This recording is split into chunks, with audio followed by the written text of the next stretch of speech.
My wife didn't ease into the conversation. She dropped it like a bomb.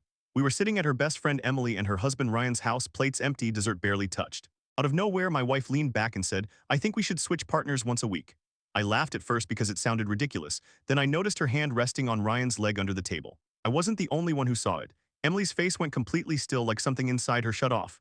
"Say that again?" I said, hoping I'd misunderstood. She didn't hesitate. "Partner swapping, you go out with Emily. Ryan goes out with me Thursdays." She said it like she was suggesting a new TV show. Ryan refused to look up from his plate. Emily's eyes were glassy, but she didn't speak. "When did you all decide this?" I asked, my chest tight. "It's already decided," my wife said. "You're just the last one to agree."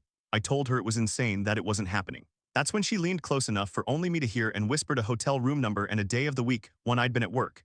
Everything inside me went cold. She wasn't asking for permission. She was telling me she'd already crossed the line. "So," she said louder, smiling, "are you in or not?" Emily was silently crying now. No sound, just tears. I should have walked out. Instead, I said, "Fine." My wife smiled like she'd won something. Emily stopped crying instantly, which should have told me everything. The first Thursday came fast. My wife spent hours getting ready, wearing a dress I'd never seen before. Ryan's car was already waiting when I left. I brought Emily flowers. She looked shocked, like no one had done that for her in years. Her hands were shaking. At dinner, she barely touched her food. She said Ryan had been distant for months. Stopped talking, stopped noticing her. She almost said more, then stopped herself.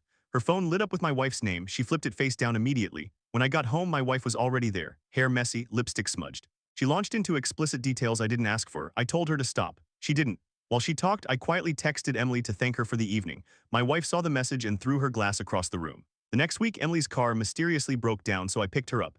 She was confused because Ryan had promised to drive her and forgot. At dinner, she drank too much and almost confessed something before stopping herself. I already knew. Tuesday afternoons, that's when it started. Then came dinner at my wife's parents' house. She arrived late, smelling like Ryan's cologne. Her mother noticed immediately. The table went silent. I told them the truth about the swapping, about whose idea it was. Her parents were horrified. That night, Emily called me crying. She admitted she'd followed Ryan months ago. She'd seen the hotel, seen everything. She'd stayed quiet, hoping the truth would come out on its own. It did. On Emily's birthday, I threw her a surprise party. I made a video of her artwork, gave a speech about how kind and talented she was. Ryan forgot her birthday completely. My wife watched Emily cry happy tears while holding onto me like I was the only solid thing left in her life.